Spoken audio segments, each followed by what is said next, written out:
नमस्कार दोस्तों, स्वागत है आपका हमारे YouTube channel online study with DK में। दोस्तों आज हम आपके लिए हिंदी भाषा का एक प्रैक्टिस सेट लेकर आए हैं। यदि आप सीटेट और किसी भी TET एग्ज़ाम की तैयारी कर रहे हैं तो ये वीडियो आपके लिए काफ़ी हेल्पफुल रहेगा।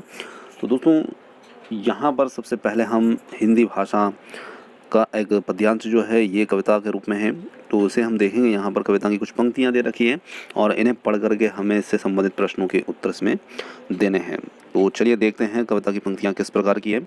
सबसे पहले यहाँ पर है, जग जीवन में जो चीर महान, सौंदर्यपूर्ण और सत्य प्राण, में उसका प्रेमी बनुनाथ, जिससे मानव हित हो समान, मिल जावे जिसमें अखिल व्यक्ति, जिससे जीवन में मिले शक्ति, छूटे भय संशय अंध भक्ति, मैं वह प्रकाश बन सकूं नाथ। तो ये पंक्ति जो है इनसे संबंधित जो प्रश्न है अब नीचे देखते हैं। तो सबसे पहला प्रश्न जैसे यहाँ पर आया है कि कवि ने यहाँ पर चीर महान किसको कहा है। तो कविता की जो पंक्ति थी जिसमें कहा था जग जीवन में जो चीर महान, सौंदर्यपूर्ण और सत्य प्राण, तो यहाँ हमें इसका उत्तर जो देखना है। तो देखिए यहाँ पर उत्तर जो है, जो सत्य और सुंदर से संपूर्ण हो, ये लाइन की भी बात भी की गई है। परंतु यदि एक लाइन और भी हम नीचे यहाँ पर देखते हैं, जिसमें मानव हित हो समान, मिल जावे जिसमें अखिल व्यक्ति, तो व्यक्ति से मतलब यहाँ पर मानव हो सकता है, तो इसलिए यहाँ पर इसका उत्तर हम लगा रहे हैं मानव को, क्योंकि चीर महान कौन हो सकता है, तो चीर महान मानव ही हो सकता है जिसका जो है अखिल व्यक्तित्व हो या अखिल व्यक्ति वो हो। चलिए आगे देखते हैं, कवि कैसा प्रकाश बनना चाहता है। तो कवि कैसा प्रकाश यहाँ पर बनना चाहता है, तो कवि ऐसा प्रकाश बनना चाहता है जिसमें मनुष्य सभी भेदभाव भुला करके एक हो जाते हैं। तो ऑप्शन 3 जो रहेगा ये हमारा यहाँ पर उत्तर हो जाएगा, ऑप्शन 3। चलिए आगे देखते हैं, कवि ने अखिल व्यक्ति का प्रयोग क्यों किया है। तो कवि ने अखिल व्यक्ति का प्रयोग क्यों किया है, तो देखिए कवि अखिल व्यक्ति से मतलब क्या है, अखिल का मतलब होता है संपूर्ण, तो कवि समस्त विश्व के व्यक्तियों की बात इसमें करना चाहता है, तो इसलिए यहाँ पर अखिल व्यक्ति का प्रयोग किया है। तो ऑप्शन 4 जो रहेगा ये हमारा यहाँ पर उत्तर हो जाएगा। चलिए आगे देखते हैं, कविता के किस अंश में तर्कहीन आस्था का उल्लेख हुआ है। तो तर्कहीन आस्था का उल्लेख कौन से अंश में हुआ है। तो देखिए यहाँ पर ऑप्शन 4 को देखते हैं, छूटे भय संशय अंध भक्ति। तो अंध भक्ति मतलब जिसमें कोई तर्कहीन आस्था हो उसे हम अंध भक्ति कह सकते हैं। तो ये इस अंश में बात की गई है, 4th वाले ऑप्शन में, जो कि कविता का एक अंश है। आगे देखते हैं, कवि ने कविता की पंक्तियों के अंत में विस्मयादिबोधक चिन्ह का प्रयोग क्यों किया है।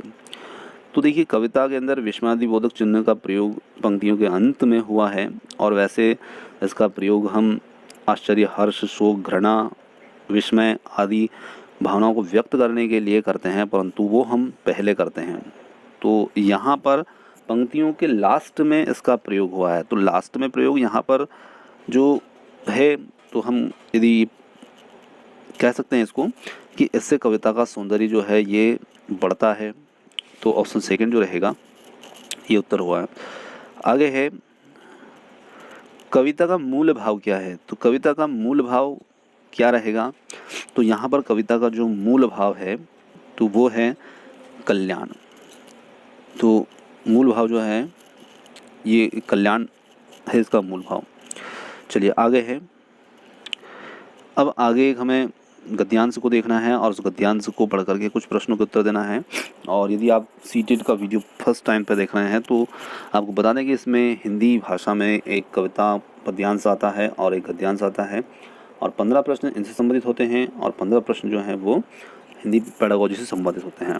तो अब हम एक गद्यांश को देखेंगे और गद्यांश बहुत ही अच्छा है।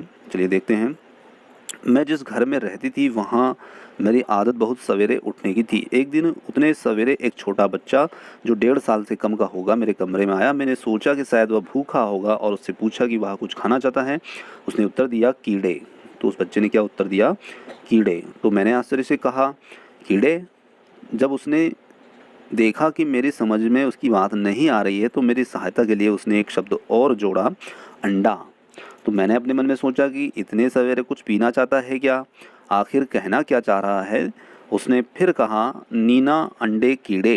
तो अब मुझे उसकी पूरी बात समझ में आ गई। एक दिन पहले उसकी बहन नीना कागज़ पर अंडे की शक्ल बना करके उसमें रंग भर रही थी और इस बच्चे की इच्छा थी कि वह भी रंग भरे, पर नीना ने उसे गुस्से में आकर भगा दिया था और उसने नीना का विरोध नहीं किया और बड़े धैर्य और लगन के साथ मौके का इंतज़ार करता रहा। मैंने उसे क्रेयन का रंग दे दिया और उसका चेहरा खुशी से दमक उठा।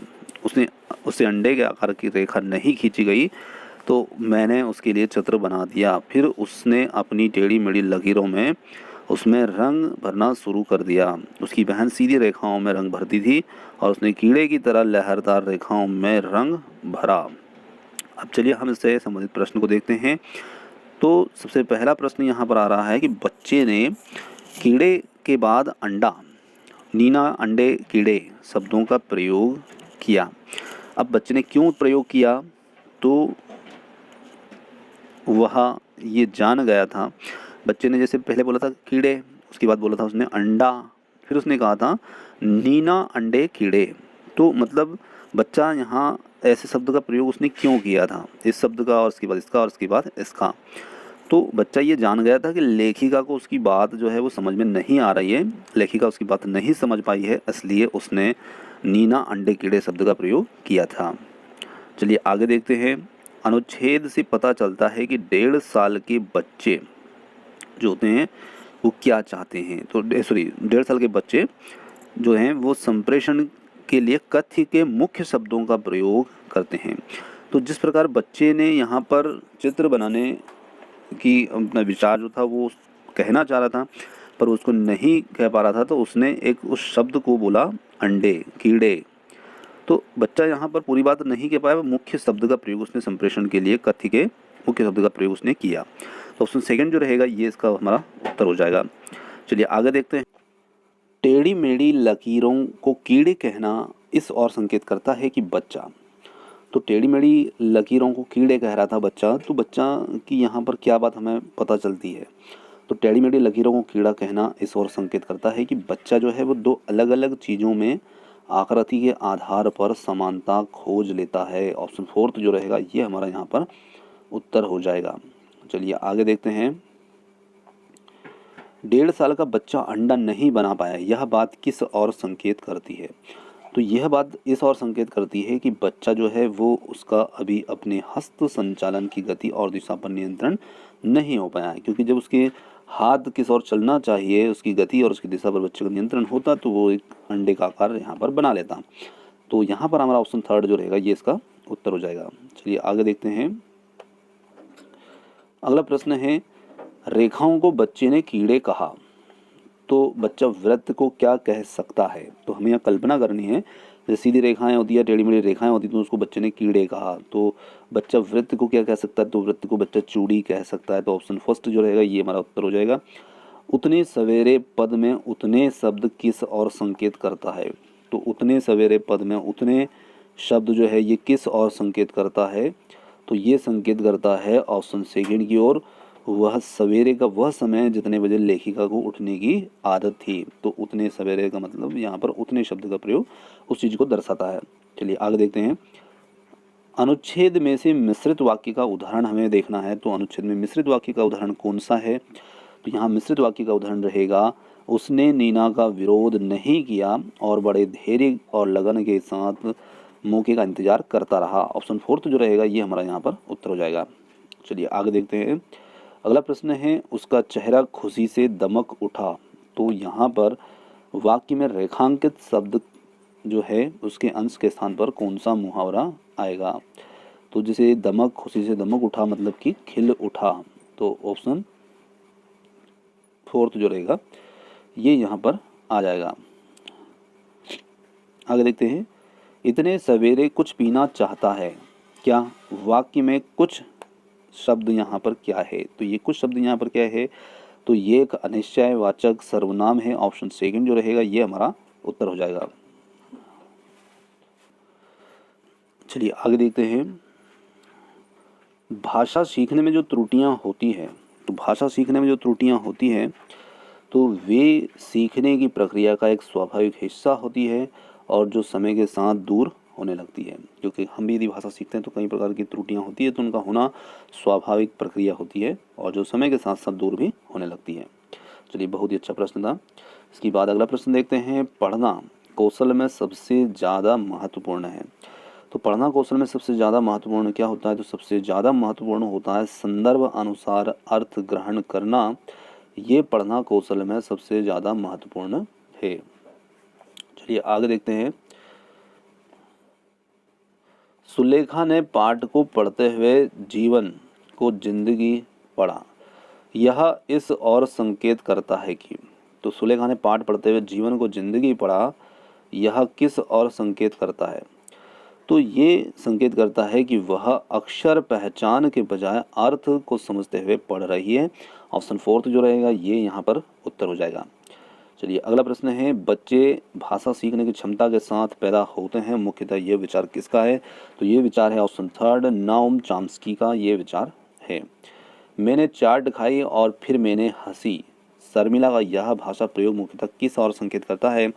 तो ये उसका प्रयोग, भाषा प्रयोग जो है ये संकेत करता है कि उसको व्याकरणिक नियमों की जानकारी नहीं होना। ऑप्शन फर्स्ट जो है ये यहाँ पर हो जाएगा।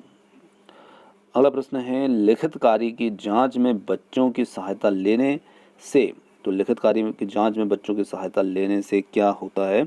तो लिखित कार्य में की जांच में बच्चों की सहायता लेने से बच्चों की दूसरों की हस्तलिखित सामग्री को पढ़ने का अवसर और अवलोकन क्षमता के विकास का अवसर बच्चों को मिलता है। चलिए आगे देखते हैं, लोकगीतों में भाषा की कक्षाओं में स्थान दिया जाना चाहिए। तो लोकगीतों की भाषा की कक्षाओं में स्थान दिया जाना चाहिए, तो क्यों दिया जाना चाहिए? तो इसलिए दिया जाना चाहिए कि इससे बच्चे संस्कृतिगत विशेषताओं से परिचित होते हैं। तो यहाँ ऑप्शन फोर्थ जो रहेगा ये हमारा उत्तर हो जाएगा। अगला प्रश्न है, पाठ पढ़कर बच्चों से प्रश्न बनवाने से, तो पाठ पढ़कर बच्चों से प्रश्न बनवाने से क्या होता है? तो प्रश्न बनवाने से शिक्षक को ये जानने का अवसर मिलता है कि बच्चों ने पाठ को कितनी गहराई से समझा। ऑप्शन सेकंड जो रहेगा ये हमारा उत्तर हो जाएगा। चलिए आगे देखते हैं, किसी भाषा की कक्षा में कहानी कथन के संदर्भ में कौन सा तर्क उचित नहीं है? तो यहाँ पर हमें सबसे पहले बात ये देखना है कि कहानी कथन की आवश्यकताओं के संदर्भ में हमें यहाँ देखना है कि कौन सा कथन यहाँ पर उचित नहीं है। तो यहाँ पर इसका उत्तर जाएगा ऑप्शन फोर्थ हो जाए, सभी बच्चों की क्षमता के अनुसार कल्पना शक्ति का विकास होता है। तो ये यहाँ पर उचित नहीं है। चलिए आगे देखते हैं, अगला प्रश्न है हमारा, एल.एस. वाइगोत्स्की के अनुसार, तो एल.एस. वाइगोत्स्की के अनुसार, तो एल.एस. वाइगोत्स्की के अनुसार क्या होता है? तो यहाँ पर एल.एस. वाइगोत्स्की के अनुसार भाषा एक अर्जित योग्यता है। ऑप्शन फोर्थ यहाँ पर उत्तर हो जाएगा।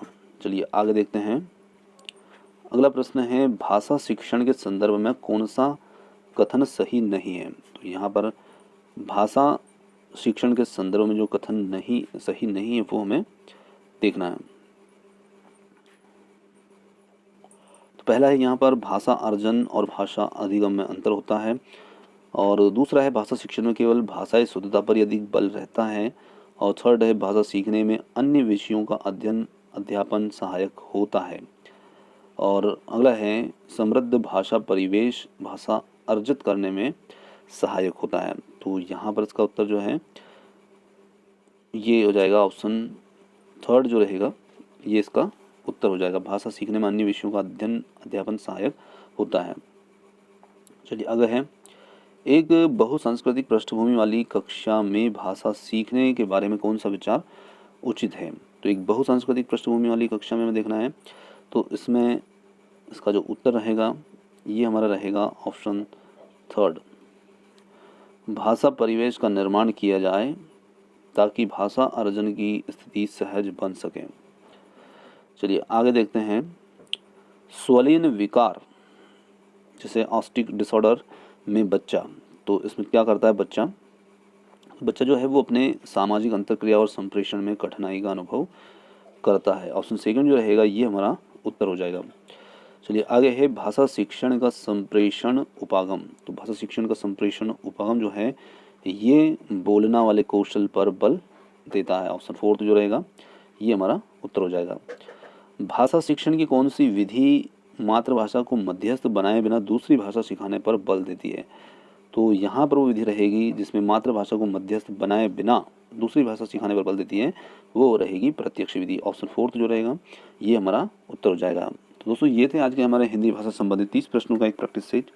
और प्रश्न आपको कैसे लगे कमेंट्स करके ज़रूर बताइएगा। और आपको यदि वीडियो पसंद आता है तो वीडियो को लाइक, शेयर और चैनल को सब्सक्राइब करना ना भूलें। और कमेंट्स करें, आपको पसंद आया हो तो हम प्रतिदिन आपके लिए प्रैक्टिस सेट लेकर के आते हैं, जो कि आपके सीटेट आने वाली एग्ज़ाम में आपको काफ़ी हेल्प करेंगे।